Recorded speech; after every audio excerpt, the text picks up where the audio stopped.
এই জন্য বড় পীর সাহেব কেবলা রাহমাতুল্লাহ আলাইহি বলে গেছেন, সব আলেমের ওয়াজ শোনা যাবে না। বড় পীর সাহেব কেবলা সব আলেমের এইখানে বসে ওয়াজ করাও যাবে না। শুনছে, এই জায়গাটায় ওয়াজ করার জন্য যোগ্যতা অর্জন করতে হবে। তিনি বলেছেন, অন্তত পক্ষে মিশকাত শরীফ একটা হাদিসের কিতাব আছে, এই হাদিসটাকে নিজেকে পড়তে হবে এবং পড়াতে হবে, এই দক্ষতা চাই। তাফসীরে জালালাইন শরীফ বলে একটা তাফসীরের কিতাব আছে, এটা নিজেকে পড়তে হবে এবং পড়াতে হবে, এই অভিজ্ঞতা এই জ্ঞান তার মধ্যে থাকা চাই। শরীফ কায়াতটা ফিকার কিতাব আছে, এই ফিকার কিতাবটাকে নিজে বুঝতে হবে, অপরকে বোঝাতে হবে। নুহু সারাফ গ্রামারের বই আছে, এগুলো তাকে নিজেকে পড়তে হবে, অপরকে পড়াতে হবে। এই জ্ঞান এই অভিজ্ঞতা যাদের আছে, এই সমস্ত আলেমরা এখানে বসে ওয়াজ করতে পারবে। দম বেরিয়ে যাবে। সেসব হাস্তি আমরা হারিয়ে ফেলেছি ভাই। সেই সব আলেম আমরা খুঁজে পাচ্ছি না। আমাদের যেসব শায়েখরা ছিলেন, বিশেষ করে ফুরফত দাদা পীর কেবলা নিজে হাতে তৈরি করা মাদ্রাসার যে সমস্ত মুহাদ্দিসরা ছিলেন, সব যোগ্য টপ র্যাঙ্কের ফার্স্ট ক্লাস সব আলেমের দিন ছিলেন, সব একে একে চলে গেছে, সব হারিয়ে ফেলেছে।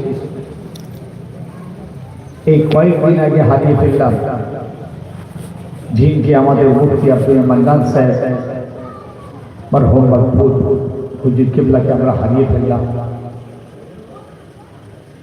পুরো ফাঁকা হয়ে গেল,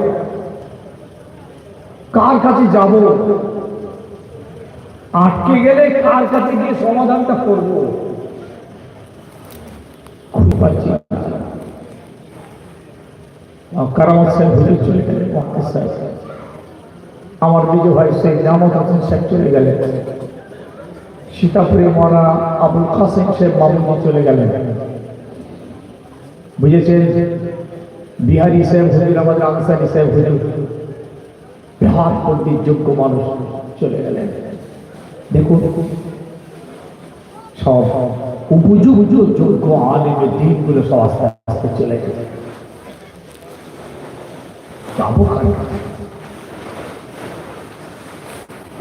আমি জীবনে তাদের থেকে পড়াশোনাও করেছি, আবার তাদের সান্নিধ্য সোহবত পেয়ে কিছুদিন চাকরিও করেছি। এসব হুজুরদের কি ভালোবাসা! আল্লাহু আকবার। আমার এই হুজুর কেবলা মল্লিকপুরি সাহেব হুজুর বুখারী শরীফ পড়াতেন, কিতাবুন নিকাহ, মিশকাত শরীফ পড়াতেন, ফিকহ পড়াতেন। সে কত মহব্বত, কি ভালোবাসা দিয়ে পড়াতেন, সে সবটা এখন কানে বাজছে। আর পাবো, যেটা চলে গেল ওটা আর পাবো না, বুঝছেন? ওই জিনিস আর হবে না, এটা মাথায় রাখবেন। যে জিনিস চলে গেছে আর পাবে না। বলছি, একটা আল্লামা রুহুল আমিন সাহেব হুজুর চলে গেলেন, দাদা পীরের খলিফা, বিশাল বিদগ্ধ পণ্ডিত, ওই জিনিস আর কিন্তু বাংলায় হবে না। আলেম হচ্ছে, আলেম তো প্রচুর আলেম আছে, ওই আলেম পাঁচ হুজুর কেবলা চলে গেছে, ওই জিনিস আর পাওয়া যাবে না। এখন কি করব আমরা? তাদের অনুকরণ করে চলতে হবে, তাদের আদেশ নিষেধগুলো মেনে চলতে হবে, তাদের জীবনী পড়ে আমাদেরকে পথ খুঁজে নিতে হবে, তাদের লাইফ হিস্ট্রি ফলো করে আমাদেরকে এগোতে হবে। হাতে ধরে বলে যাচ্ছি, বর্তমানের পরিস্থিতিতে, বর্তমান এই সিচুয়েশনে আপনি বর্তমান কাকে অনুসরণ করবেন? অনুসরণ করতে গেলে আমাদেরকে ওই মুরব্বীদেরই অনুসরণ করতে হবে, বুঝেছেন? তাদের জীবনী ফলো করুন, তাদের ওসিয়ত নসিহতগুলো ফলো করুন, তাদের কর্মজীবনগুলোকে সামনে আনুন। আপনি কার কথায় চলবেন বলুন তো? কাকে মেনে চলবেন?